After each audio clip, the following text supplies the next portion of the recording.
Assalamu alaikum warahmatullahi wabarakatuh. Akkam jirtu hordoftootaa fi kabajamtoota kiyya. Bakka jiraattan bakka isin jirtan hundi nageenya jiraatu. Hordoftootaa fi kabajamtoota kiyyaa keessummaa ajaa'ibaa tokko qabadhee isinii dhufee jira. Keessummaan ajaa'ibaa kunis eenyu yoo jettan keessummaa Yamanitti waliin turre Yamanitti wal beeknu. Keessummaa sana isinii qabadhee dhufee jira. Keessummaan sunis eenyu jedhaati isinummaan tilmaama Roozaadha moo Kuulanii moo Mikaanos moo Raahel moo isinummaan tilmaama ani isinitti himu koomintii jalatti naa barreessa.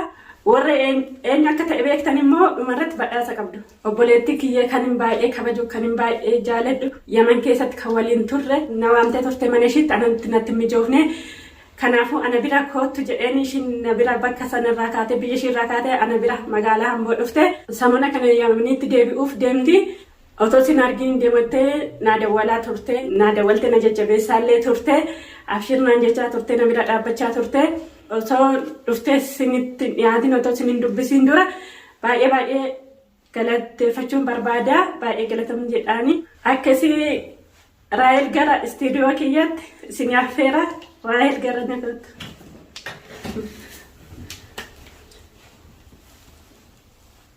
Hayyee hordoftootaaf kabajamtoota caaltuutu ashama akka hunee jiran isiniin jedha. Akkuma beektani biyya galuu kiyyaa yookiin immoo Oromiyaa keessa jiraachuu dhibbaan bakka akka beektan nan beeka. Maalni sababni isaa viidiyoo istoorii irratti yuutuubii kiyya irratti gadhiisaan ture. Haala yeroo irraa ka'ee viidiyoo baay'ee waraabuu hin dandeenye. Ani immoo akkuma beektan naman yeroo dheeraadhaaf biyya hambaa ture. Maatii dubbisuu jira, hiriyaa gaafachuu jira, wantoota adda addaa hojiin illee wanti gargarii illee ni jira waan ta'eef kanarraa kan ka'e viidiyoolee muraasa ta'an yookiin immoo hanga taate biyya jiraachuu kiyya agarsiisan waraabee jiranis ni jedha. Caaltuu immoo asumaan jajjabeessuuf yookiin immoo namoota kaanirraa yookiin immoo yuutuubaroota kaanirraa maaltu caaltuu adda godhee ishii bira dhaqxee Raahel jechuu dandeechuu akkasii jettanis abdiin qaba.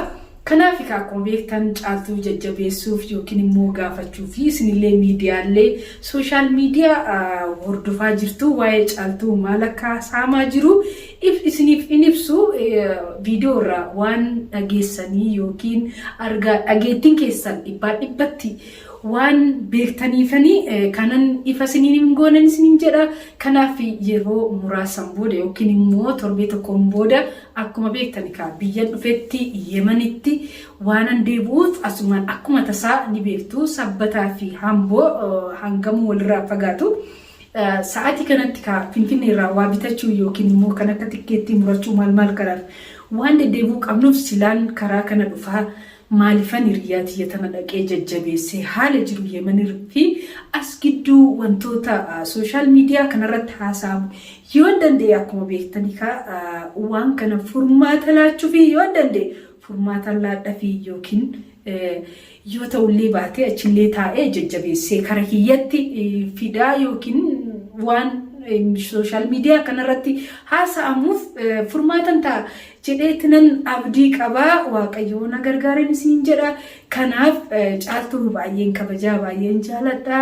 Caaltuu yaada qabduu fi waan ibsachuu barbaaddu isiniif ibsitu wanta hafetti isinitti hin deebi'a ammaaf kara caaltuutti isin dabarsaa jechuudha. Hordoftootaa fi kabajamtoota kiyyaa Raahel baay'een galateeffadha. Jecha Raahel jedhee galateeffadhullee hin qabu. Jecha tanaan qatee Raahel galateeffadhuudhaaf jaarsa keetiin walloltee jirtaa, dhiphinarra jirtaa, si jajjabeessuun qaba jettee mana ishiitii baatee na bira dhufuu ishiitiif baay'isee ishii galateeffadha. Isinillee hordoftootaaf kabajamtoota kiyyaa naa galateeffadhaan isiniin jedha. Raahel baay'isee galateeffadha.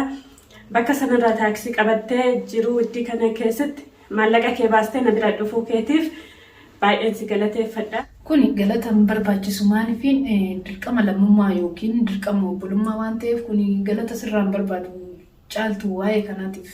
Raahel dhiifama faana gaafa tokkoon sirraa qaba. Na eeyyamta? Rakkoon qabu.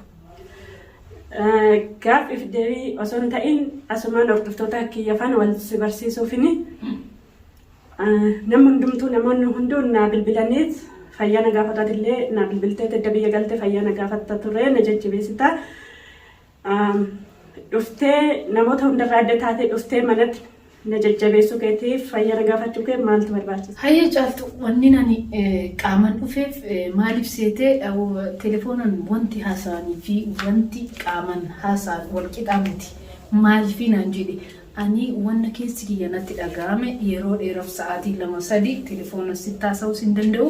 Yoo sitti haasa'es immoo waan sanarraa fudhachuu yookiin immoo dhaga'uun kee parsantii 100 keessaa 30 ta'uu danda'a. Yoo si bira taa'ee waa sitti parsantii 100 keessaa yoo xiqqaate 60 naa fudhachuu dandeessa siin jedha. Kanaaf akkuma beekamu heerumtee turtee gizee waliin jiraannu jaarsaaf jaartummaadhaan haala gaariidhaan jaalalaan wajjin jiraachaa turtanii akkuma beeknu amma gaafa biyya deemtu jaalalli keessa sun xiqqoo adda fagaatee yookiin immoo iddoo banaa wayii argatee adda baatanii oduun ta'in yoo waaqayyo adda baadhe malee hin ta'u banaa jaalala keessan gidduutti wanti banaa yookiin birookii wayii masanaakilii wayii mul'ate.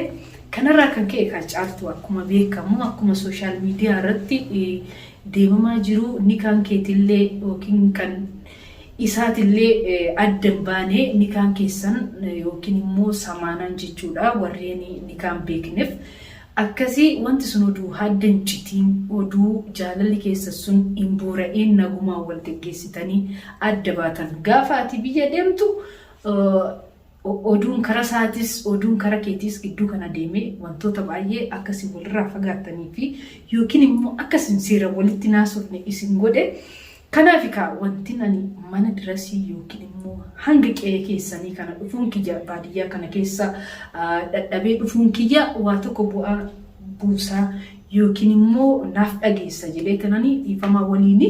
Kanaaf hordoftoonni kiyyarree Raahel maaliif ganda caaltuu deemtee yuutuubaroota kanarraa adda shii gooteedha. Wanni adda na godhe yuutuubaroonni kun bashannanaan jaarsa isaanii wajjin maaldhaan jiru. Garuu caaltuu fi hajjiin akkuma beektan oduma wal jaalatanuu gidduu isaanii oduu seenee gargar wal faffagaatanii haala gaariirra jiranii. Kanaaf isin jira hordoftoonni keenya kara caaltuuttan isin deebisa. Amma caaltuu kanaafan dhufee waan jettu yoo qabaatte asirratti natti miti wantoota miidiyaa irratti haasaan kana ittuma fufee akkasumaan adda baane jettamu lakkii itti deebi'eetan buleetan rafeetan itti yaadanan jettaa. Kanaaf deebii keetiin eega caaltuu hordoftoota kee duratti. Raahel gorsa keetiif illee baay'ee galatoomii siin jedhaa ulfaadhu kabajamee. Ani achi deebi'ee ajjifana jiraachuuf karoora illee hin qabu. Gara fuulduraatti waan rabbi yaaduun beeku malee ani karoora isaan qabu achi deebi'uuf hin jedha. Akkuma ati beektu ajjiin jaartii biraa fuudhee bultii horateetu jira. Kanaafuu waan rabbi naa yaaduun beeku malee ani karoora kana hin qabu. Ajjiin amalla isaa duraa waan jijjiirrate hin qabu. Amalla isaa duraa ittuma fufaa deema malee waan jijjiirrate hin qabu. Isa biratti deebi'ee jireenya kiyya gubuurra jireenya kiyya booressuurra asumatti jiraachuu yookiin immoo biyya biraa deemee jireenya keenya jijjiiruu malee achi deebi'a jedhee yaadu. Hayyee caaltu yaada ati jechaa jirtu kana ani dhibbatti fudhachaa hin jiru. Maaliif jedhee namni walitti bu'aa walumatti bu'eedhaaf gargar hin baa jedhee fudhadhu. Kanaaf hordoftootiin fi kabajamtoonni caaltuutuu fi akkuma agartan caaltuun amma murteen ishii itti deebi'uun qabu itti. Garuu itti bulee oollee har'a guyyaa nani ishiif qabadhee halkanis guyyaa sa'a 24 caaltummaafan qabadhee akkuma beektanii har'a kaameeraan duubatti yookiin immoo booda iddoo teenyutti caaltuu akkaataa itti amansiisuu yookiin walitti ijaarsa ishiitiin fiduu abdiin qabaa waaqayyo si gargaaru jedhaati. Anaafillee du'aa godhaadhaa jira kana walitti deebisuufan deemaa maaliifiin hajjii bira deemuun kiyya beekame akkuma beektan aniif hajjii jechuun yeroo dheeraa waliin dalagnee hajjii akka obboleettii isaatitti na kabajaa anillee akka obboleessa kiyyaatitti akka hiriyyaa kiyyaatitti hajjiidhaaf iddoon qabu isinitti himuu hin danda'u asirratti. Kanaaf isin jedha achi ga'ee hajjii fi caaltuu inshaallah WhatsAppidhaan yookiin iimoodhaan akka walitti araarsee caaltuun yeman dhuftu godhan jedha isinillee asumaan du'aayinaa godha hireen tuni ka biddeen adda nama baasa hireen garuu bakka itti nama kuffistu hin beekani walitti deebi'ee tan abdii godhadha kanaaf du'aayinaa godhaadha kaameeraan duuba amansiisuuf akka yaalu quba qabaadha isinis. Hayya hordoftootaf kabajamtoota kiyya akkuma isiniin jedhe guyyaa 3 yookiin guyyaa 2 naafe tikkeettiin kiyya guyyaan ani itti balali'u murtaa'eera fuundura kana guyyaa 2-3 maaliif guyyaa murteessee isinitti himu yookiin duubatti ni jalaa deebisuu danda'u yookiin immoo achi siquu danda'a akkuma beekamu ka amaloonni tikkeetta ofiisii guyyaa namni baay'atee fi guyyaa namni xiqqaatu akkuma beektanii bararaa guyyaatti fi halkanii jira waan ta'eef isiniin jedha yoon Yemen deemee guyyaa 2 booda inshallah guyyaa 2 booda jira